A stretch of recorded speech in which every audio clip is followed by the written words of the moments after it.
Hello students, अगर आपने हमारा चैनल अभी तक सब्सक्राइब नहीं किया है तो सब्सक्राइब कीजिए और बेल आइकन पर क्लिक कीजिए लेटेस्ट वीडियो सबसे पहले देखने के लिए। ओके स्टूडेंट्स, लास्ट वीडियो में हमने डिसॉल्यूशन ऑफ अ पार्टनर का स्पेसिमेन रियलाइजेशन अकाउंट सीखा और जनरल एंट्रीज के स्पेसिमेन सीखे। आज हम उन जनरल एंट्रीज पर बेस्ड ये कुछ ट्रांजैक्शंस हैं, इन्हें टेकअप करेंगे। Pass journal entries for the following transaction on dissolution of a firm of a partner A and B. After various assets other than cash and outside liabilities have been transferred to realization account. That means जो starting entries हैं, transfer entries हैं, that we have done already. हमने अपनी सभी assets other than cash realization account में transfer कर दी। हमने अपनी सभी आउटसाइड लायबिलिटीज रियलाइजेशन अकाउंट में ट्रांसफर कर दी। सो दोस पार्ट वी हैव डन। अब हमें वो जो सेटलमेंट की एंट्रीज हैं, असेट्स की रियलाइजेशन की एंट्रीज हैं, वो हमें टेकअप करनी है। यस स्टूडेंट, तो ये कुछ ट्रांजैक्शन है, 5 ट्रांजैक्शंस हैं। पहले हम ट्रांजैक्शन को स्टडी करेंगे, रीड करेंगे, फिर उसकी जर्नल एंट्री सीखेंगे। A took over 50% of the stock at a discount of 20%. Remaining stock was sold at a profit of 30% on cost. Book value of stock given in the book balance sheet after dissolution was before dissolution was rupees 4 lakh. Next, debtors 2,64,000, provision for doubtful debts 24,000 and 48,000 of the book debts. आगे बढ़ते हैं। This is bad debts, 48,000 of bad debts. Building book value 5 lakh, sold for rupees 8 lakh through a broker who charge 2% commission. Machinery book value 6 lakh was given to a creditors at a discount of 20% in settlement.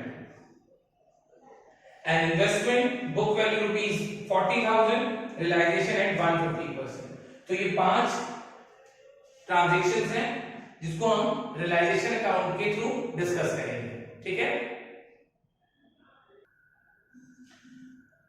Okay student, अब हम लोग इन transactions की journal entry बनाएंगे।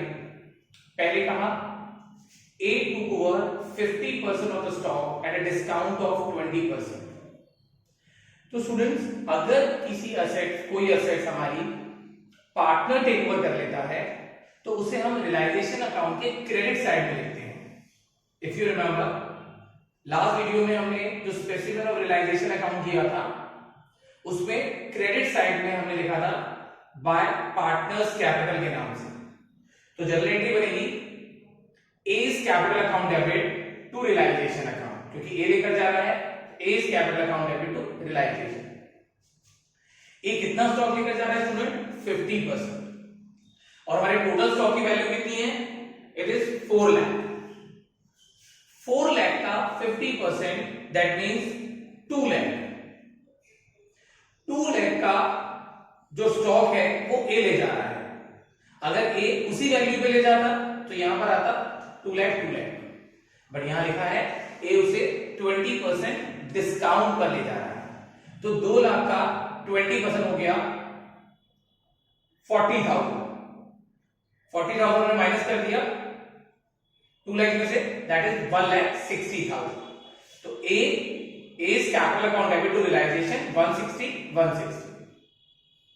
उसके बाद remaining stock was sold at a profit of 30% on cost, और जो बचा हुआ स्टॉक था वो हमने मार्केट में सेल आउट कर दिया 30% प्रॉफिट पे, उससे रियलाइज हो गया। तो उसकी एंट्री हमारी होगी, उसे भी रियलाइजेशन की क्रेडिट में लिखा जाता है कैश या बैंक के नाम से। तो एंट्री हमने करी bank account debit to realization account. ठीक है, जब पार्टनर ले जाता है तो पार्टनर का नाम, और अगर पैसों में बिकता है तो bank to realization account. Remaining stock बचा था हमारे पास 2 लाख का, एक ले जाने के बाद 2 लाख का बचा था। वो जो 2 लाख का स्टॉक है वो 30% प्रॉफिट पर, तो इसका मतलब कितने प्रॉफिट पर? 60,000 के प्रॉफिट पर। कितने का बेच दिया? 2,60,000 था। You can see 2,60,000 2,60,000। हमारी पहला जो ट्रांजेक्शन है उसकी हमने 2 एंट्रीज में कंप्लीशन किया है। आप चाहें तो इसको एक ही एंट्री से कर सकते थे। तो क्या एंट्री बनेगी हमारी? X's capital account debit 160, bank account debit 260 और रियलाइजेशन अकाउंट पूरा आ जाएगा हमारा टोटल करके। यस, 4,20,000। अब आते हैं अपनी सेकेंड एंट्री पर। Second entry debtors rupees 2,64,000। This is the book value, मतलब ये हमारे डेटर्स की बुक वैल्यू है बैलेंस शीट में, जिसको हमने रियलाइजेशन की किस तरफ ट्रांसफर किया होगा? डेबिट साइड में। प्रोविजन फॉर डाउटफुल डेट्स 24,000, इसको हमने ट्रांसफर किया होगा रियलाइजेशन की क्रेडिट साइड में। ये पार्ट में नहीं करना है क्योंकि हमें क्वेश्चन में मेंशन है कि हमने असेट्स और लायबिलिटीज को ट्रांसफर कर दिया है। ट्रांसफरिंग एंट्री नहीं करनी है, सेटलमेंट की एंट्री करनी है हमें, ठीक है, जिसका क्वेश्चन प्रोबेबली एग्जाम में आ जाता है 6 मार्क्स में। तो यहां पर आगे कहा गया है rupees 48,000 of the bad debts. अब आपको क्या करना है? आपको टोटल डेटर्स में विच इज 2,64,000 उसमें से जो बैड डेट्स का अमाउंट है बस सिर्फ उतना लेस कर दो, 48,000। 264 माइनस 48 इट इज 2,16,000। और इनसे भी हमें पैसा मिला होगा, इसका मतलब डेटर्स, टोटल डेटर्स में से बैड डेट्स वाला हटाकर जो बचे वो हमारा आ गया 2,16,000। Bank account debit to realization account 2,16,000 2,16,000। Done. 2 entry हमारी कंप्लीट होती हैं। तीसरी एंट्री बिल्डिंग जिसकी book value rupees 5 lakh sold for rupees 8 lakh. Yes, and through broker who charge 2% commission. हमने अपनी बिल्डिंग से रियलाइज किए हैं 8 लाख, बट हमने किसके थ्रू बेचा है? ब्रोकर के थ्रू, और उस ब्रोकर को हमें 2% कमीशन देना पड़ा। तो हमारा सेलिंग प्राइस क्या है बच्चों? 8 लाख।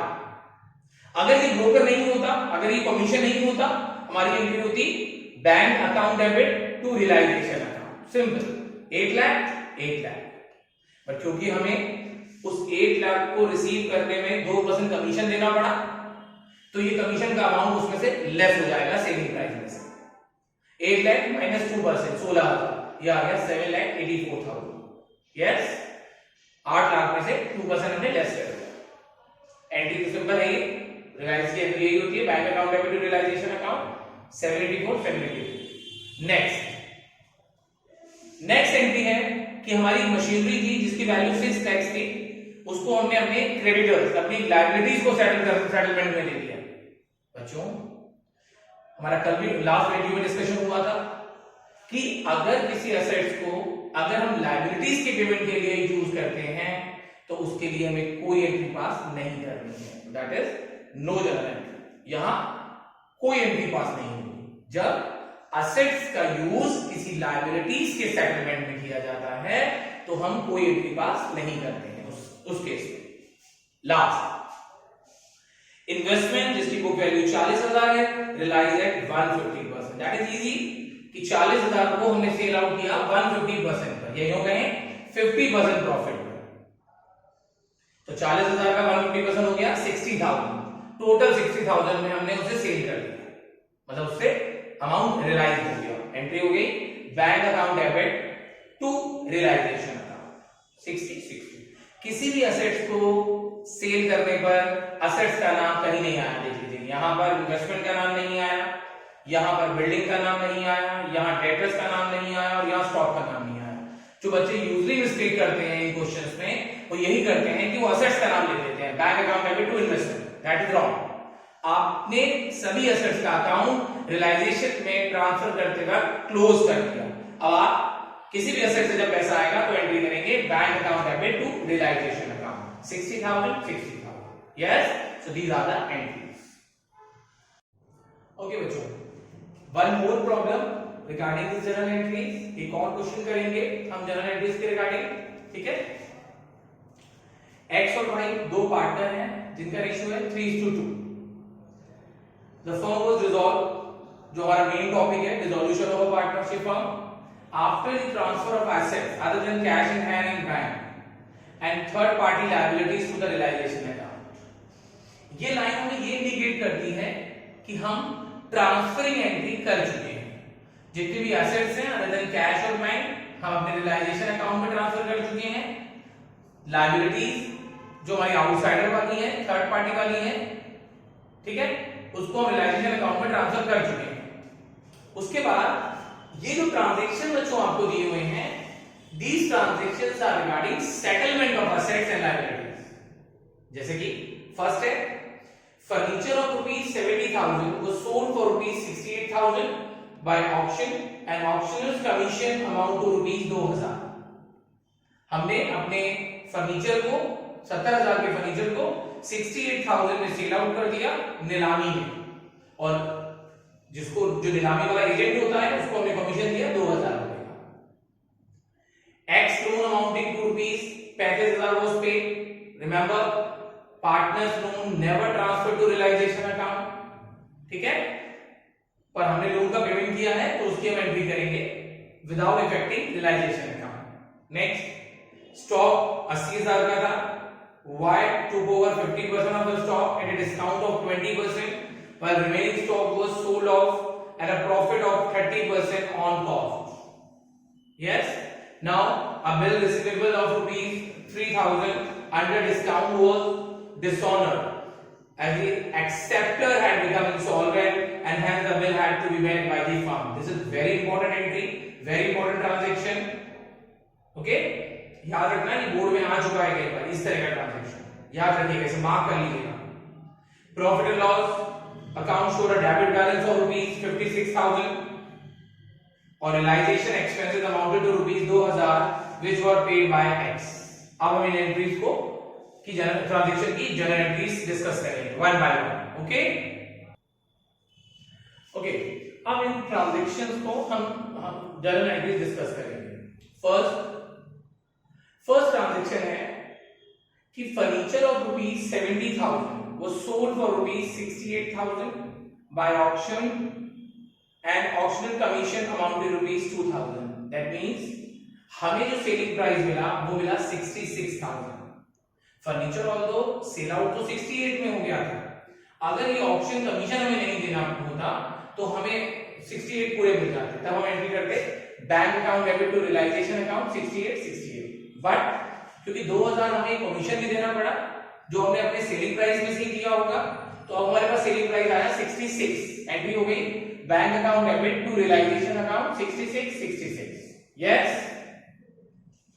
आप ये बात हमेशा याद रखिएगा कि 70,000 का जो फर्नीचर है वो रियलाइजेशन अकाउंट में ऑलरेडी डेबिट साइड में जा चुका है, उसको हम ट्रांसफर कर चुके हैं। यस, अब बात करते हैं सेकंड एंट्री की, सेकंड ट्रांजैक्शन की। This is X loan, X is a partner, so X loan amounting to ₹35,000 was paid. Remember कि जब भी हम लायबिलिटी ट्रांसफर करते हैं रियलाइजेशन अकाउंट में, उसमें हम थर्ड पार्टी करते हैं, आउटसाइडर की लायबिलिटी ट्रांसफर करते हैं। पार्टनर के लोन रियलाइजेशन अकाउंट में ट्रांसफर नहीं हुए थे, ठीक है, नहीं हुए थे।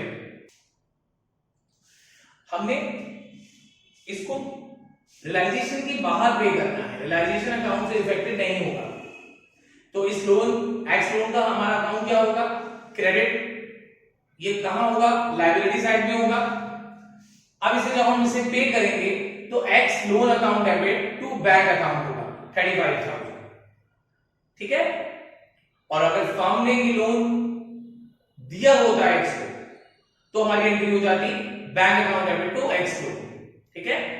पार्टनर से लिया हुआ लोन और पार्टनर को दिया हुआ लोन रियलाइजेशन अकाउंट में रिकॉर्ड नहीं होता, वो ट्रांसफर भी नहीं होता, तो वहां से सेटल भी नहीं होता। यस, अब यहां पर ये जो 35,000 का लोन है जो फर्म ने लिया है, डिसॉल्यूशन के समय फर्म ने इसे पे कर दिया।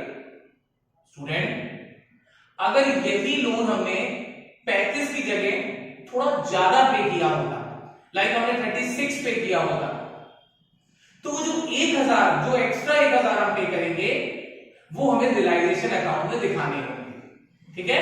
तब एंट्री में स्लाइटली क्या चेंज आ जाएगा, एक्स लोन अकाउंट डेबिट 35, क्योंकि एक्स लोन का अकाउंट तो उतने का ही है, 35 का क्लोज होगा। रियलाइजेशन अकाउंट में डेबिट आ जाता 1000 and to bank 36,000। Yes, clear है? नेक्स्ट थर्ड एंट्री में जो स्टॉक है हमारा 80,000 का, उसका 50% पार्ट वाई ने ले लिया 20% डिस्काउंट पर। हमारा स्टॉक 80,000 का, पहले उसे हाफ करेंगे, दैट इज 40,000 का स्टॉक वाई ले जाता है, ऑब्वियस एंट्री होगी Y's capital account debit to realization account. Value कितनी लिखेंगे? 20% डिस्काउंट। 40,000 का 20% हो गया 8,000, क्योंकि डिस्काउंट को लेके आए तो माइनस कर देंगे, ये हो गया 32,000। Y's capital account debit to realization account 32। अभी हमारे पास 50% स्टॉक बचा है, 40,000 का स्टॉक अभी बचा है हमारे पास। That remaining stock was sold at a profit of 30% on cost. तो बचा हुआ स्टॉक 40,000 का 30% प्रॉफिट पर हमने सेल कर दिया। तो 40,000 का 30% हो गया 12,000, प्लस कर दिया 52, तो एक एंट्री हो गई bank account debit to realization account 52। हम इसकी कंपाउंड एंट्री भी कर सकते हैं student, Y's capital account debit, bank capital account debit to realization account. Next, कि मैंने आपको पहले ही बता दिया था, this is very important entry. A BR of rupees 3,000 under discount was dishonored as the acceptor had become insolvent. हमारा एक BR था जिसे हमने बैंक से डिस्काउंट करा रखा है, और ऐसा BR अगर हमारा डिसऑनर हो जाता है तो इसका पैसा फर्म बैंक को हमें ही देना होता है, हमारी फर्म नहीं देना होता है। उस एक्सेप्टर से हमें कुछ नहीं मिलेगा क्योंकि वो इंसॉल्वेंट हो गया है, तो बैंक को हमें ये पे करना पड़ेगा। इसकी एंट्री होगी realization account debit to bank account, क्योंकि ये फर्म का एक्सपेंसेस बन गया। बच्चों, इसके साथ एक पॉइंट और एडिशन में आता है कि वो इंसॉल्वेंट तो हो गया एक्सेप्टर, पर उससे कुछ पैसा पार्शियल अमाउंट हमें मिल गया, तो इसकी दो एंट्री बनेगी। एक एंट्री होगी realization account debit to bank, हमने तो बैंक को पूरे 3,000 दे दिए। अब जो हमारा एक्सेप्टर है जो इंसॉल्वेंट हो गया है, उससे पार्शियल अमाउंट हमें मिल गया 20, 50, ठीक है ना, कुछ पार्शियल अमाउंट मिल गया, तो उसकी एंट्री हम क्या बनाएंगे, क्योंकि हमारे पास पैसा आएगा, उसकी एंट्री बनेगी bank account debit to realization account. तो यूजुअली ये एंट्री हमेशा कॉम्बिनेशन में आती है, पर इस बार हमने सिंगल एक ही पार्ट दिया है और हमें हमारे एक्सेप्टर से कुछ भी नहीं मिला, तो रियलाइजेशन टू बैंक। अगर कुछ मिला होता तो एक और एंट्री होती bank account debit to realization account. I think clear it is. Next, profit and loss account showed a debit balance of rupees 56,000। Profit and loss का डेबिट बैलेंस कहां दिख रहा होगा? बैलेंस शीट के asset side. This is the loss. अगर liabilities में होता तो वो प्रॉफिट होता, ये लॉस है। लॉस में पार्टनर्स को डेबिट कर देंगे और पीएनएल को खत्म करने के लिए क्रेडिट कर देंगे, क्योंकि इस पीएनएल को भी हमने रियलाइजेशन अकाउंट में ट्रांसफर नहीं किया होगा, ठीक है, तो यहीं पर क्लोज होगा। एक्स और वाई डेबिट हो जाएंगे टू पीएनएल, किस रेशियो में? ये जो रेशियो दिया हुआ है 3:2, ये इसमें डेबिट हो जाएंगे। एंड लास्ट, रियलाइजेशन एक्सपेंसेस 2,000 के which were paid by X, क्योंकि ये फर्म का खर्चा है तो इसलिए रियलाइजेशन अकाउंट डेबिट होगा, ठीक है, रियलाइजेशन अकाउंट डेबिट होगा टू X कैपिटल। अगर ये पेमेंट फर्म ने करा होता तो एंट्री होती realization account debit to bank account, और अगर ये पेमेंट पार्टनर कर रहा है इसलिए लिख दिया पार्टनर का नाम to X capital. Yes, clear. अब अगली वीडियो में हम लोग और न्यूमेरिकल क्वेश्चन करेंगे which is based on realization account.